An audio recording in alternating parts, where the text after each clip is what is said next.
Hi everyone, and welcome to a new video dedicated to our beloved Snoopy and to the world of Peanuts. We're in January 1951. The Peanuts have just been born a few months earlier. With his pencil and great sensitivity, Charles Schulz has brought to life a small universe. A world made of children, dreams, and simple truths. A world that, soon, before anyone could imagine it, will win everyone's heart. In this strip, dated January 16th, we see a very young Charlie Brown. He's still at the beginning, but his essence is already there. Next to him stands Patty, one of the very first girls in the group. Outside, it's winter. Snow covers everything. The silence is muffled, almost sweet. Charlie, with his striped cap and shovel in hand, knocks on Patty's door. It looks like the start of a kind gesture. Or maybe a small job to earn a little money. But, as often happens in the world of Peanuts, things are never quite what they seem. Behind that simple scene, Schulz builds a small gem of irony. Charlie Brown has an entrepreneurial idea.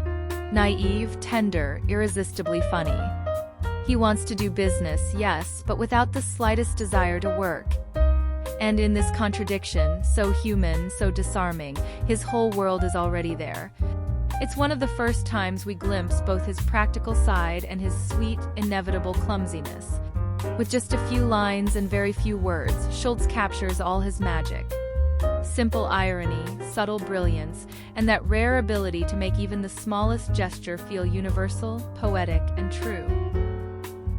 In the first panel, Charlie Brown shows up at Patty's door.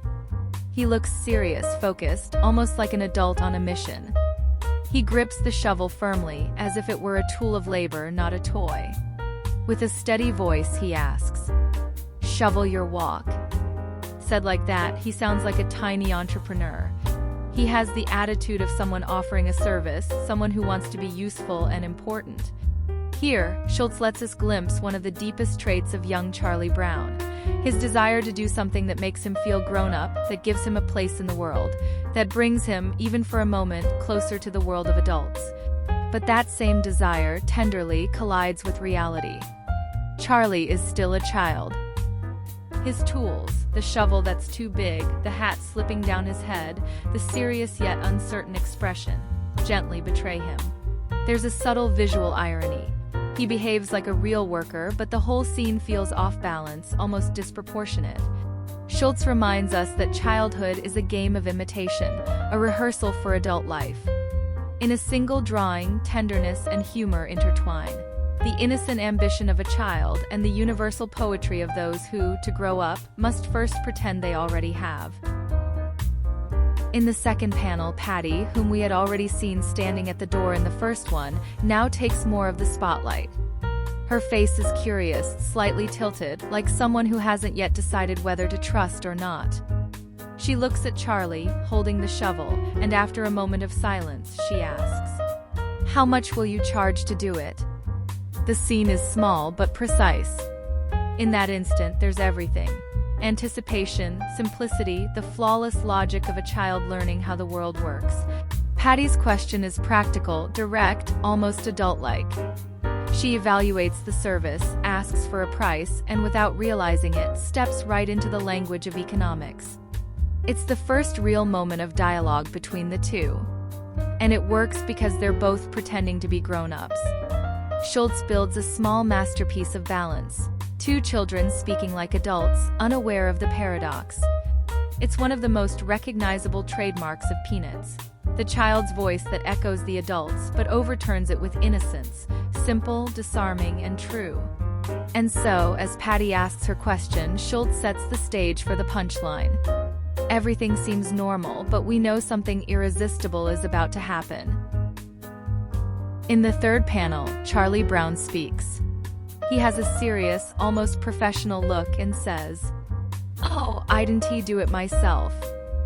The scene gently cracks. The first fracture, the comic short circuit. In an instant, we realize something's off. Charlie isn't going to do the work. And the reader, suspended, wonders. So who is? It's pure comic timing. The initial seriousness melts into a half-truth, an innocent lie children tell to save face. Charlie wants to seem industrious, to feel proactive, but without facing real effort. The children of Peanuts aren't simply pure or naive. They're full of contradictions, eager to be grown-ups, yet still trapped in the simple logic of play. Charlie looks for a shortcut. He wants to feel capable without doing the actual work. And in this small, tender, funny gesture lies all of Schulz's brilliance, turning an ordinary moment into a quiet revelation about what it means to be human. In the fourth panel, the revelation arrives. Charlie, with a neutral expression, declares, "I just rent out my shovel." And there it is, the twist. Charlie isn't a worker, he's a landlord.